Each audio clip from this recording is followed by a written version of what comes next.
Welcome to Kaleidoscope S4IG. Let's talk. The 2022 Gallup poll on the state of the global workplace found that 60% of people are feeling emotionally detached at work, with only 33% feeling engaged. With work invading our home lives thanks to COVID-19, the gap between the professional and personal seems to be closing in. Now, does that mean there is no room for empathy in the world of work? On today's S4IG Let's Talk, we have Mimi Nikin, the international best-selling author of Softening the Edge, who also is the host of the podcasts Empathy for Breakfast and Secrets of the Gap. She is the founder of Empathy Everywhere, the world's first empathy platform, and is the CEO of the world's most free advertising agency, Freedom. Welcome to Kaleidoscope's Let's Talk. You know, in the world of work, it's unusual to say the least, but where does the concept of empathy get into the recipe of work? What actually inspired you to get into this? When I started on this path, it was 2019. I had just got my publishing deal, actually, of my book. And I always remember that I called my mother, who is very British, and I said, "Mum, someone's going to publish my book on empathy." And she said, "Well, darling, that's wonderful, but who wants to read a book about empathy?" I was like, "Well, thanks, Mum." But she was right, because it was a very unusual conversation. At that time, just 3 years ago, no one was talking about this. But the more passionate I became and the more the world changed, the more this conversation has risen. So if you look at 2020, and it wasn't just COVID, it was the American elections. Joe Biden won with 2 words. One was unity, the other was empathy. As I have grown in my passion to share empathy into the working world and into society, the conversation has risen, not because of me, but alongside me, right, in terms of the world. And now if you look up empathy and anything, empathy in the corporate world, empathy education, empathy in the media, you will find a host of conversations. So something interesting I found in the book is the empathy gap. What is an empathy gap? The empathy gap actually was first defined by Barack Obama in 2006.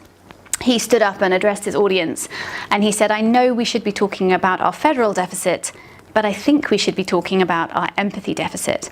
That was around 16 years ago. We did very little with this conversation since then.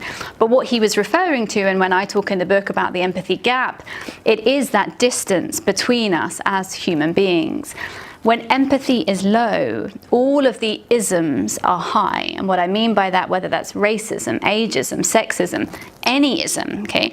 Because empathy is the ability, the skill set, it's not an emotion, to understand each other, to perspective take.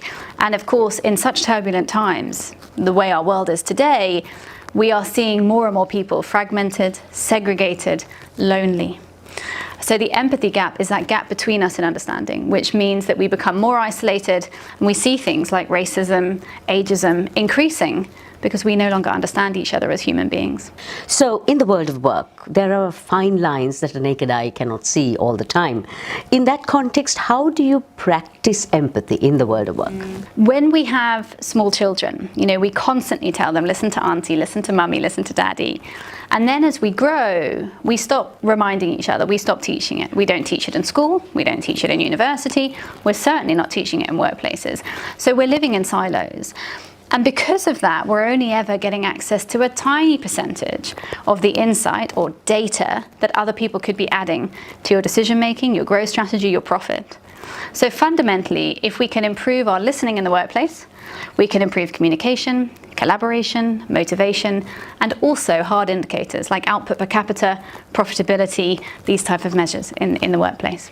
In work and in life, I just realized that there's no space for empathy. We just don't have the time. How can we change our ways then? What you're tapping into there is a really powerful insight, because empathy has 2 enemies. One is low time and the other is high stress. And as you touched on there, that is the way of the world. We're all stressed and we're all low on time. Fundamentally, we're talking about intention. To listen just involves taking a moment to listen. There are skill sets that we can use to aid that. For example, eye contact.